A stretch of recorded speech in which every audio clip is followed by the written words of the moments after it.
السلام علیکم ورحمۃ اللہ وبرکاتہ. موږ سره حاجي صاحب ناست دی. دا وخت موږ په انډیا کې وو، هندوستان کې، او د افغانستان او د انګلینډ لندن ترمنځ مقابله. نو موږ هم راغلي وو د افغانستان دپاره، د افغانستان د ملي کرکټ ټیم د تشویق کولو دپاره.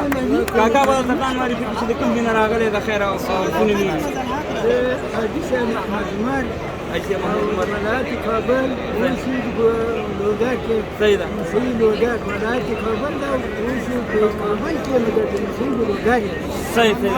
نو حاجي صاحب څنګه راغلی د افغانستان د ملي کرکټ ټیم لپاره، د افغانستان لپاره، د افغانستان د رنګ ملي بیرغ در سره دی؟ څنګه نظر په زما دا ده، ارمان زما دا ده چې ملي بیرغ د افغانستان د خدای امین امین. خدای پاک د افغانستان مجاهد ولس کامیابه لري. امین امین. کوم چې د افغانستان د مسلمانانو په حق کې ظلم کوي، خدای پاک د انصاف سره امین. خدای پاک د حال او تباه وکړي. امین. حاجي صاحب نو ته کرکټ لیدلو ته راغلی، کرکټ خپله پوهېږې که نه پوهېږې؟ په کرکټ پوهېږم، دومره ولې نه پوهېږم، خو زه چې راغلی یم خاص د دغه بیرغ لپاره راغلی یم چې دغه یو کرکټ زموږ د افغانستان ملي کرکټ راپاتې دی، او خدای پاک د دغه کامیابه لري. امین. قیامت ته ورځ د خدای کامیابه لري، خدای د په عمر کې برکت ورکړي. امین امین امین.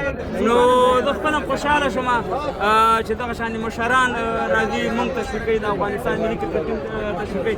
زه بیا د ستاسو د ټولو په خوښه باندې د ګیرې نه دی مچه وایم. الله دې راته ژوندی لره، تاسې زموږ ویاړ افتخار اخلئ، او خدای هم کامیاب لره، او په دې هیله چې افغانستان نن لندن ته انګلینډ ته شکست ورکړي او دا میچ وګټي انشاءالله. میچ انشاءالله ډېره مننه ډېره مننه ډېره مننه. خوشحاله اوسئ. یو جهان مننه. خدای پاک.